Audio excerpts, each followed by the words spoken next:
안녕하세요. 군사돋보기입니다. 현재 2월 23일 오전 이 영상의 대본을 쓰고 있습니다만 제발 이 영상이 올라갈 때쯤 러시아와 우크라이나 사이에 대규모 전면전이 발생하지 않았기를 바라야 할 것 같습니다. 우크라이나 사태로 인해 미국과 서방연합군, 러시아와 중국 및 북한, 이란 등의 공산연합이 제대로 붙는다면 이는 곧 제3차 세계대전으로 이어질 수 있으며 총력전이 될 이 인류 최악의 전쟁에서는 최악의 경우 수백 수천 발의 핵무기가 서로 교차하며 모두를 멸망으로 이끌 수도 있기 때문입니다. 이런 우려가 나올 만큼 현재 이어지고 있는 상황은 최악으로 치닫고 있습니다. 현지 시각으로 2월 22일 로이터 통신을 비롯한 여러 국내외 언론 보도에 의하면 블라디미르 푸틴 러시아 대통령이 러시아 평화유지군으로 하여금 우크라이나 동부 돈바스 지역에 진입할 것을 명령했다고 합니다. 2014년 돈바스 지역의 친러 분리주의자들은 러시아가 우크라이나에 크림반도를 강제 합병하자 자신들도 독립을 하겠다며 자체적으로 도네츠크 인민공화국 DPR과 루한스크 인민공화국 LPR을 수립했습니다. 21일 러시아의 푸틴 대통령은 우크라이나의 동부 돈바스 지역에 있는 이 두 공화국을 인정하는 대통령령에 서명했고 이후 두 곳에 러시아의 평화유지군을 투입해 지켜주겠다는 명목으로 군대를 진입시킨 것입니다. 우크라이나 입장에서는 이 같은 러시아의 행동은 말장난일 뿐이며 사실상 우크라이나 내부로 러시아군이 침입한 것으로 간주하고 있는데요. 이 같은 상황에서 우크라이나 정부가 도네츠크 인민공화국과 루한스크 인민공화국의 독립을 인정하지 않고 군사력으로 맞선다면 러시아와 우크라이나 간에 전면전이 발생하게 되는 것이고, 가만히 있을 경우 2014년 크림반도를 빼앗겼던 것처럼 우크라이나는 또다시 동부의 영토를 러시아에 뺏기게 된 것입니다. 전면전 발생 상황까지 가게 될 경우 주변국들 또한 이 전쟁에 참가하게 될 수 있으며 이는 곧 제3차 세계대전의 서막이 될지도 모릅니다. 우크라이나와 러시아 간에 전면전이 발생하지 않는다면 정말 다행이지만 그래도 문제는 이 같은 초긴장 대치 상태가 앞으로 짧게는 몇 개월, 길게는 몇 년 이상 지속될 수도 있을 것이라는 점인데요. 푸틴의 행보를 볼 때 앞으로 유럽과 러시아 사이에는 미소 냉전 시절이나 다름없는 긴장 상태가 이어질 수 있고, 이에 따라 유럽의 수많은 크고 작은 국가들이 강력한 기갑 전력과 포병 전력을 다급히 갖춰야 할 필요성이 생기고 있습니다. 가격과 성능을 고려했을 때 이를 위해 가장 먼저 고려될 강력한 후보 중 하나가 바로 우리 한국의 K9 자주포와 K2표 전차일 것으로 보이는데요. 유럽의 위기가 우리 방산 수출에 있어 큰 기회로 작용할 수 있을까요? 지금부터 알아보겠습니다. 전문가는 아니지만 해당 분야의 정보를 조사 정리했습니다. 본의 아니게 틀린 부분이 있을 수 있다는 점 양해해 주시면 감사하겠습니다. 현재 미국 행정부를 더 이상 믿기 어려운 충격적인 이유, 미국의 부통령인 카밀라 해리스는 현재 상황을 제2차 세계대전 이후 유럽의 가장 위험한 상황이라 말하고 있으며, 우크라이나 동부 돈바스 지역에서는 우크라이나 정부군과 친러 반군의 교전이 계속해서 발생하고 있습니다.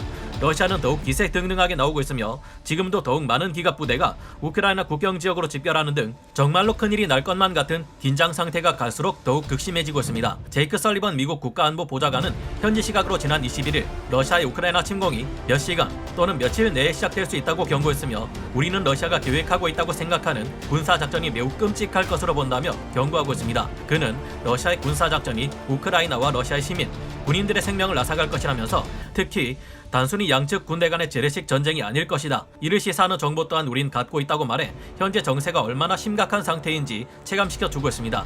그런데 이 같은 상황에서 러시아에 맞선 미국이 지난번보다 더욱 이해할 수 없는 태도를 보여 논란이 되고 있습니다. 푸틴 대통령이 우크라이나 동부에 러시아군 진입을 명령한 직후 러시아 함대 또한 움직임을 보이기 시작했는데요. 현지 시각 2월 21일 센티넬 위성 등에서 포착된 오신트 정보들을 살펴보면 지중해에 배치되어 있던 러시아 해군 함정들이 미 해군 항모 전단의 접근을 막기 위해 차단선을 구축하고 있습니다.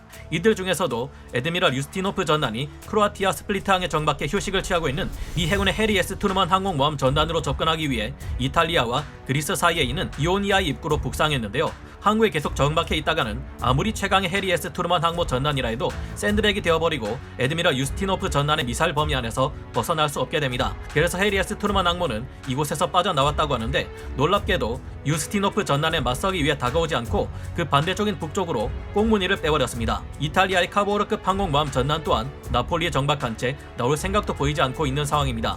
미국의 군사적 도움을 기대했던 우크라이나 입장에서는 정말 충격적인 일이기도 하고, 믿을 수 없는 미국의 바이든 행정부를 지켜보는 우리 대한민국의 심정 또한 불안하기는 마찬가지입니다. 동맹국들과의 연합도 물론 중요하지만 역시 가장 위험할 때 결국 나라를 지키는 것은 스스로의 힘이라는 것을 깨닫게 됩니다. 3차 대전 위기, 전면전이 발발하지 않아도 냉전 시절로 돌아가는 유럽과 러시아, 게다가 러시아의 야욕이 동부 우크라이나 지역을 삼키는 데서 끝나지 않을 것이라는 분석도 있습니다. 현지 시각으로 2월 21일 월스트리트 저널의 보도 중에는 이런 해석이 등장했는데요. 이 보도에 의하면 푸틴은 과거 공산권 진영의 불리한 결과로 끝난 미소 냉전 종식을 처음부터 다시 협상하기를 원하고 있다. 푸틴은 과거 소련의 붕괴가 20세기 러시아에 벌어진 가장 큰 지정학적 재앙이라고 말한 바 있다. 즉 푸틴은 모든 것을 1991년 이전으로 되돌리려 하고 있다고 해석하고 있습니다. 즉 푸틴이 노리는 것은 단순히 동부 유럽의 군사력 축소와 후퇴가 아니라 과거 미국의 가장 강력한 라이벌이었던 소련 시절의 영광을 되살리는 것이라는 말인데요. 미국의 소극적인 대응을 현재 전 세계가 지켜보고 있으며 만약 이 같은 위기가 장기화될 경우 유럽 각국들은 급격하게 여러 분야에 있어 다양한 군사력의 증강이 시급해질 수밖에 없습니다. 그리고 전쟁의 위기를 코앞에 둔 유럽 국가들은 가장 강력하고 빠르게 배치할 수 있는 전력 증강을 꾀하게 될 텐데요. 계속해서 세계대전의 위기가 팽배한 만큼 이는 안타깝고 불안한 일일 수밖에 없으며 우리 한국 또한 간접적인 경제 타격을 우려하지 않을 수 없습니다. 하지만 어찌 보면 이런 상황이 우리 한국의 방산업체들에는 기회가 될 수 있고 우리 한국의 무기체계가 수출되어 여러 유럽 국가에 배치될 경우 세계의 평화를 지키는데 큰 역할을 하게 될 수도 있을 텐데요. 유럽 국가들과 러시아 간의 전쟁에서 가장 중요하게 작용하는 것은 강력한 기갑 전력과 포병 전력이 될 가능성이 높습니다. 그렇게 유럽 각국들은 소련의 몰락 이후 축소시켜왔던 군사력을 다시 증강시켜야 할 필요를 느끼고 있으며 막상 중요할 때 미국의 정권을 누가 차지하고 있느냐에 따라 미국의 적극적인 도움을 기대하기 어려워질 수도 있음을 이번 사례를 통해 깨달았을 텐데요. 이에 따라 많은 유럽 국가들이 군사력을 다시 과거 미국과 소련의 냉전 시절처럼 증강시키기를 원하게 될 가능성이 높을 겁니다. 한국의 K9 자주포와 K2표가 유럽에 대규모로 수출될 것이다. 현재 시점에서 반세기 넘게 최강급의 육군 전력을 구축해왔고 기술을 발전시키며 현재 세계 최강급의 전차와 자주포를 확보하고 이를 대거 수출하고 있는 것이 대한민국의 위치인데요. 미 한국의 무기들은 유럽 국가들로 수출되어 왔으며 이번 위기를 통해 군사력의 중요성을 실감한 유럽 국가들에게 더욱 폭발적인 수출을 기대할 수 있을지도 모르겠습니다. 대한민국제 무기 수출의 1등 공신 K9 자주포는 독일의 PZH-2000 자주포 189문 수출과 프랑스의 카이사르 자주포 175문 수출, 중국의 PLZ-45 128문 수출을 모두 합친 것보다 더 많은 572문의 수출을 2000년에서 2017년간 기록했는데요. 터키는 우리나라에서 K9 자주포를 350문 도입해 T-155 프루트나라는 파생형 제품을 현지에서 면허 생산하고 있으며 폴란드는 K9의 자체를 현지 면허 생산 방식으로 도입해 AHS 크라프 자주포에 춤추는 반동을 꽉 잡았습니다. 이에 따라 터키에서는 6,600억 원 정도의 수익을 얻었고 폴란드에서는 120대의 K9 차체를 수출해 3억 1천만 달러, 즉 하나 3,697억 원의 수익을 얻을 수 있었는데요. 핀란드에서도 중고 K9 자주포를 대당 40억 원의 가격으로 총 48문, 약 2천억 원의 가격에 도입해 2024년까지 인도되고 있는 중입니다. 핀란드로 수출되는 K9 자주포는 가격을 높게 쳐주는 대신 최신 사양으로 업그레이드를 해주는 조건이 포함되어 있으며 추가로 훈련 시스템 및 수리 부속, 운영 유지 체제를 제공한다는 조건이 있었는데요. 계약 내용 중에는 미래 추가 조달 옵션에 대한 내용이 포함되어 있기에 이에 대한 추가 수출 가능성도 있습니다. 옆나라 핀란드가 K9을 중고 도입하자 에스토니아도 괜찮아 보였는지 야 우리도 그거 600억 원에 K9 12대 살게 공동 구매하자 해서 핀란드와 에스토니아에는 K9 자주포가 공동 구매 형식으로 60대 수출되며 총 2,600억 원의 수출을 기록한 바 있는데요. 노르웨이에서도 K9 비다르 자주포 24문과 K10 탄약 보급 장갑차 6대의 공식 도입 계약이 발표되며 2,450억 원의 수출 금액을 현금으로 받기도 했습니다. 성능은 최상급이면서도 가격이 높지 않은 데다 차후 유지 보수 측면에 있어서도 유리한 K9 자주포는 서방 자주포 중 단독 기종으로는 M109 자주포 계열 다음으로 많으며 2020년 이후에도 여러 국가에서 도입 문의를 받고 있습니다. 우리나라에서는 한국의 겨울과 여름을 다 견디고 산악 지형에서도 잘 굴러가는 K9 자주포이니 전 세계에서 안 팔릴 수가 없다는 약간의 자학 개그식 표현을 하고 있습니다만 그렇게 잘 팔리는 것이 사실입니다. 미 해병대 사령관도 한미 동맹의 중요성을 강조하며 말하기를 한반도의 척박하고 변덕스러운 기후가 해병대 훈련으로서는 난성맞춤이라고 언급하기도 했는데요.